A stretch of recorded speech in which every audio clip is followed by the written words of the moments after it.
मैं कंवलजीत सिंह ढींडसा, लहरागागा डिस्ट्रिक्ट संगरूर, पंजाब से। मैं पिछले 25 सालों से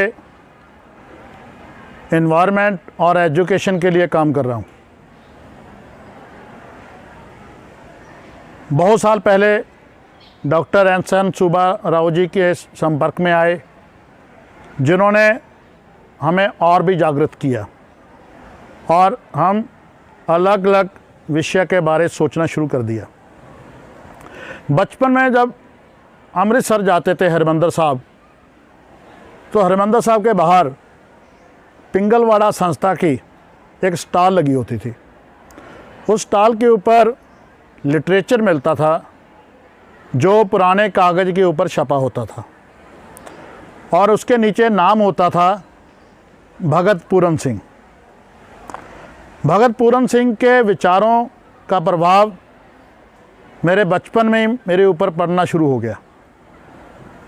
वहीं से थोड़ी जागृति हुई, पानी के बारे, धरती के बारे, पेड़ों के बारे, पंछियों के बारे सोचना शुरू किया। और मैं उस महान शख्स को इसलिए मानता हूँ कि 85 के अंदर वो लोग लिख रहे थे कैसे पानी की कमी होगी, कैसे पोल्यूशन बढ़ेगा, सड़कों पे गाड़ियों का इतना हड़ आ जाएगा और जो ये डेवलपमेंट हम देश की देख रहे हैं, इसके नतीजे क्या निकलेंगे। मुझे लगता था कि ये सपने जैसी बातें हैं, लेकिन हमारे देखते देखते 10-15 साल के बाद ही उसके नतीजे आने शुरू हो गए। एक ज़माना था जब चंडीगढ़ जाते थे तो साइकिल पे चढ़ के पूरे चंडीगढ़ का चक्कर लगाते थे, लेकिन हमारी वाइट शर्ट वाइट रहती थी। और आज का ज़माना है, चंडीगढ़ में साइकिल चलाना वैसे ही मुश्किल है, हालांकि उसके लिए अलग ट्रैक बने हुए हैं। लेकिन अगर हम सड़क पे भी चलें, 2 घंटे के लिए भी घूमें, अगर हमारी वाइट शर्ट है तो उसके कॉलर काले हो जाएंगे। ये तो दिखने वाला पोल्यूशन है। और बहुत सारा प्रदूषण ऐसा है जो हमें दिखाई नहीं देता। वो पानी के अंदर भी है, हवा के अंदर भी है, हमारे खाने के अंदर भी है और धरती के अंदर भी है। और जब इतना प्रदूषण हमारे इर्द गिर्द है तो हम भी प्रदूषित हो चुके हैं। मेरी कल्पना से परे है कि इतना प्रदूषण हम कैसे बर्दाश्त कर रहे हैं। जब किसी महानगर के अंदर जाता हूँ, दिल्ली में जाता हूँ, तो मेरा दम घुटने लगता है, सांस फूलने लगती है। लेकिन बाहर जब खेतों के अंदर आ जाता हूँ तो ठीक हो जाता हूँ। और जब पहाड़ों के ऊपर लद्दाख की तरफ या लाहौल स्पीति की तरफ जाते हैं, बहुत आनंद आता है जब आसमान को बिल्कुल साफ़ रूप में देखते हैं। सफाई क्या होती है, हवा की सफाई वहाँ जाके पता चलता है। जब कश्मीर में कभी चश्मे शाही का पानी पीते हैं तो पानी का असली टेस्ट पता चलता है। बोतल वाला पानी नहीं, चश्मे से निकला हुआ पानी, जिसके पीछे सिर्फ बर्फ़ के पहाड़ हैं और वो पहाड़ों के अंदर अलग अलग मिनरल लेके उस चश्मे के रूप से बाहर निकलता है। तो वो पानी जब हम पीते हैं तो हमें पता चलता है कि वो पानी कितना तंदुरुस्त है। हमारी सेहत, हमारी सोच, ये सारा कुछ के ऊपर ये सारे प्रदूषण का, एनवायरनमेंट का बहुत प्रभाव है। ठीक है, कुछ लोग कहते हैं कि हमने अपने लाइफ के अंदर 4 पेड़ लगा दिए तो हमने एनवायरनमेंट को कंट्रीब्यूट कर दिया। नहीं, ऐसा नहीं है। कुछ लोग कहते हैं कि हमने लकड़ी कम यूज़ की तो एनवायरनमेंट के अंदर एक हिस्सा डाल दिया। ठीक है, बूंद बूंद से तालाब भरता है, लेकिन अब स्थिति ऐसी बन चुकी है कि बूंद बूंद से तालाब नहीं भरने वाला। अब तो हमें सभी को मिलकर, अगर मनुष्य को इस धरती के ऊपर रखना है, इस धरती को जिंदा रखना है, इस ग्रह को जिंदा रखना है, तो इस ग्रह को बचाना होगा। चाहे वो ऑक्सीजन की मात्रा है, चाहे वो पूरे ओजोन लेयर के अंदर जो इतने बड़े छेद हो चुके हैं, चाहे वो जो हैं हमारे बर्फ़ से लदे हुए पहाड़, वो धीरे धीरे कम होते जा रहे हैं, समुंदर के पानी का लेवल बढ़ता जा रहा है, टनों के हिसाब से उसके अंदर कचरा जा रहा है। हम हर रोज़ जागरूक हुए हैं, हम हर रोज़ वीडियो देखते हैं कि कितनी मछलियाँ और कितना जीव जंतु जंगल के मर रहे हैं। अभी थोड़े दिन पहले मैं न्यूज़ देख रहा था कि दुनिया के 17 देशों के अंदर जंगल को आग लगी हुई है, और उस आग के साथ कितने मिलियन हेक्टर जंगल सड़ के स्वाह हो गया। जब एक पेड़ कटता है ना, जब एक जंगल जलता है, तो वो एक पेड़ नहीं कटता, उसके ऊपर हज़ारों जीव रहते हैं, छोटे छोटे बैक्टीरिया से लेके बड़े बड़े पंछियों तक। वो रैन बसेरा है। हम एक पेड़ नहीं काटते, हम इस धरती के ऊपर आए हुए हज़ारों छोटे छोटे जीवों का घर काटते हैं। ऐसी हालत पानी की है। अभी भी बोलते हैं कि गंगा जी को साफ़ करो। बहुत अच्छा लगा जब किसी का स्लोगन पढ़ा, गंगा जी को सफाई की ज़रूरत नहीं है भाई, नदियों को गंदा करना छोड़ दो, नदियाँ अपनी सफाई अपने आप कर लेंगी। कब तक साफ़ करेंगे? हम कौन होते हैं कुदरत को साफ़ करने वाले? लेकिन हमारी ड्यूटी बनती है कि हम कुदरत को गंदा ना करें। जितनी को गंदगी आ चुकी है उसकी सफाई तो जो नेचर है, सुप्रीम पावर है, वो अपनी कर लेगी। हम खेतों की तरफ देखते हैं, कितने पेस्टिसाइड, कितने इंसेक्टिसाइड, हर्बिसाइड, हर चीज़ का हल हमने जहर से ढूंढ लिया, और उस जहर के साथ हम पैदावार लेना चाहते हैं।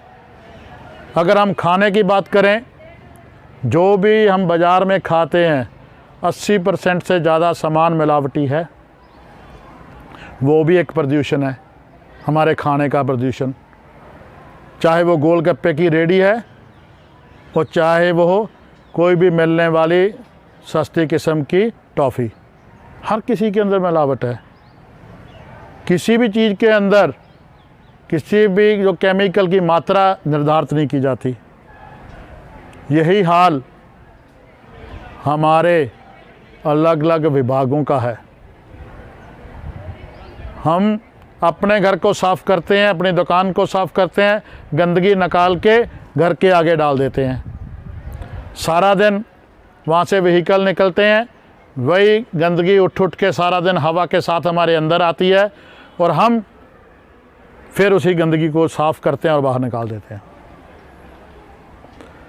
जय हो, भारतीयों की जय हो।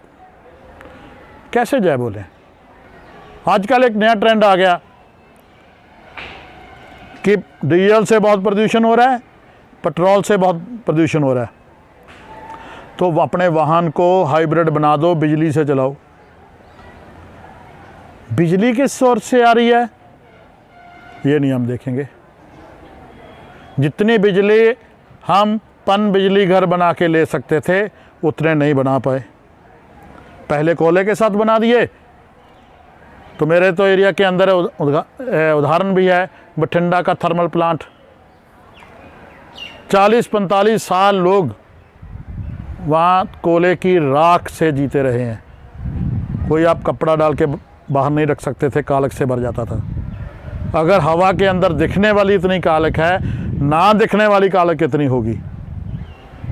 समय बदला, अभी ये एटम से बिजली बना रहे हैं, और उसका जो पोल्यूशन है, जो वेस्ट है, वो कहते हैं कि जहाँ भी आप डाल दोगे 1 सदी तक वहाँ कुछ नहीं होगा। 100 साल तक कहाँ फेंकेंगे उसका जो वेस्ट है। बैटरियों का वेस्ट, जो भी लिथियम और ये सामान हम यूज़ कर रहे हैं, ये मोबाइल और इलेक्ट्रॉनिक जो इक्विपमेंट यूज़ कर रहे हैं, इसका वेस्ट, इस वेस्ट का आज पूरा खतरा हो चुका है। एक वेस्ट होता है कि जो हमें दिखता है, दूसरा वेस्ट है जो दिख नहीं रहा। मैं तो कई बार सोचता हूँ कि हमारे दिमागों के अंदर साइंस और अवेयरनेस और एजुकेशन के साथ साथ ऐसा हमको टारगेट पे फोकस करना सिखा दिया कि हम वेस्ट क्या कर रहे हैं उसके बारे में सोचते नहीं हैं। खाना कितना वेस्ट कर रहे हैं, तेल कितना वेस्ट कर रहे हैं, कैसे हम एनवायरनमेंट को बचाने की बात करेंगे। बहुत सारी निराशा होती है। कई बार तो सोच सोच के इतनी निराशा हो जाती है कि हम इस ग्रह पे क्यों हैं यार, क्यों नहीं हम इस तरीके से सोच रहे। और इसमें पढ़े लिखे लोग, नौकरी करने वाले लोग, बिजनेस करने वाले लोग, लेबर करने वाले लोग, कोई भी इससे अनछुआ नहीं है। हर बंदा इस धरती को गंदा करने के लिए अपने लेवल पे कंट्रीब्यूट कर रहा है। कोई जाने में कर रहा है, कोई अनजाने में कर रहा है। Thank you. गुरु नानक देव जी ने लिखा है, पवन गुरु पानी पिता माता तरत महत। यानी कि जो हमारी हवा है वो हमारी गुरु है, जो पानी है वो पिता है, और धरती को हम माँ बोलते हैं। माँ भी बोलते हैं, पिता भी बोलते हैं, गुरु भी बोलते हैं, और उसको गंदा भी करते हैं। कभी सोचा है? हम गुरु ग्रंथ साहब जी के आगे जाके नतमस्तक होते हैं, लेकिन उसके अंदर पूरे गुरुओं के धार्मिक ग्रंथों के अंदर जो हमें रास्ता बताया गया है, जो सोच बताई गई है, उसको हम अपनी लाइफ के अंदर नहीं लेके आते। अगर लेके आएंगे तो जहाँ जीवन और विचारों की शुद्धि होगी, वहाँ पे हमारे व्यवहार की भी शुद्धि हो जाएगी। इसमें ज़रूरी नहीं है कि हम ऐसे सेवक बन जाएं कि अपने 24 घंटों हम इसके बारे सोचते रहें। लेकिन जैसे सुब्बाराव जी बोलते हैं कि 10वां हिस्सा दसवंत निकालना चाहिए। 1 घंटा देह को, 1 घंटा देश को। देश, समाज, गांव, मोहल्ला, एनवायरनमेंट सब एक है, हम इसको अलग अलग करके नहीं देख सकते। आज ज़रूरत है इस धरती पे रहने वाला हर प्राणी इसको साफ रखने की कोशिश करे। जो साइंस, जो सिस्टम, जो सरकार इसको गंदा कर रही है, उसके खिलाफ हम आवाज़ उठाएं, सामूहिक रूप में भी और अकेले अकेले भी। आज ज़रूरत है कि हम कंजम्पशन को कम करें, खपत को कम करें। चाहे वो वस्तुओं की खपत है, चाहे वो डीजल पेट्रोल की खपत है, चाहे वो बिजली की खपत है, तो खपत कम होगी। या जितने हमें ज़रूरत है हम उतना सामान यूज़ करेंगे तो अननेसेसरी प्रोडक्शन नहीं होगी। और अगर प्रोडक्शन सारी की सारी एक जगह पे फोकस हो जाती है, मतलब कि मास प्रोडक्शन होती है, तो वहाँ भी पोल्यूशन बढ़ता है। एक ही तरह की इंडस्ट्री अगर एक ही जगह पे लगती है तो वहाँ पे एक ही तरह का पोल्यूशन एक निश्चित मात्रा से बढ़ जाता है। उसके बढ़ने से जो एनवायरनमेंट है वो प्रदूषित हो जाता है। हमें छोटी छोटी चीज़ों का ध्यान रखना होगा। अगर हम चाहते हैं कि हमारा समाज तंदुरुस्त रहे, मेरा देश तंदुरुस्त रहे, तो सबसे पहले हमें अपनी रसोई को तंदुरुस्त रखना पड़ेगा, अपने किचन को तंदुरुस्त रखना पड़ेगा। हमारे किचन के अंदर कौन सा सामान आ रहा है, और जहाँ कहीं हम बाहर किसी भी कॉर्नर शॉप के ऊपर, चाहे रेस्टोरेंट के ऊपर कुछ भी खाने के लिए जाते हैं, तो वहाँ पे वो सामान कैसा बन रहा है उससे पूछना हमारा अधिकार भी है कि आपने इसमें तेजाब तो नहीं यूज़ किया, आपने केमिकल कलर तो नहीं यूज़ किए, क्या आपने जो घी यूज़ किया है उसकी कोई क्वालिटी है, क्या घी को एक बार एक तापमान रखने के बाद आप उसको निरंतर तो नहीं यूज़ कर रहे। ये हमारा राइट है। क्या फलों को पकाने के लिए केमिकल यूज़ किया गया है। आज जो फूड का पोल्यूशन है वो सबसे ज़्यादा है, मिलावट सबसे ज़्यादा है। एज ए जर्नलिस्ट मैंने बहुत सारी स्टोरीज भी की हैं और मैंने पाते भी देखा है कि आजकल पंजाब के अंदर पशुओं की गिनती, दूध देने वाले पशुओं की गिनती बहुत कम हो गई। लेकिन दूध जब चाहो जितना मर्जी ले लो। कहाँ से आ रहा है भाई वो दूध? ऐसे बनता है, यूरिया से बनता है, तेजाब से बनता है, नकली घी से बनता है। तो ऐसी चीज़ों से, मिलावट से 80% दूध वो डुप्लीकेट आ रहा है। अगर दूध डुप्लीकेट है तो बच्चों का सेहत कैसी होगी? दूध से बनने वाली, चाहे वो आइसक्रीम है, चाहे वो पनीर है, चाहे वो कुछ भी है, तो वो उसकी क्वालिटी क्या होगी? ऐसे ही है कि बहुत बार हम गलतियां नहीं कर रहे होते, हमारे इर्द गिर्द गलतियां हो रही होती हैं। उन गलतियों की सज़ा सभी को भुगतनी पड़ती है।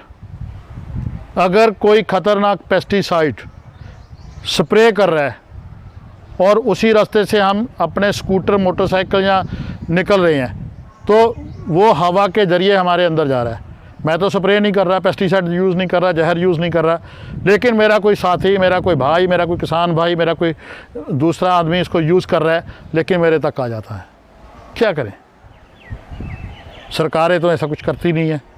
जो पेस्टिसाइड पूरे दुनिया के अंदर बैन हो चुके थे, हिंदुस्तान के अंदर उसके 10 साल बाद भी बहुत शरेआम बाज़ार के अंदर बिक रहे थे, अलग अलग नाम के ऊपर।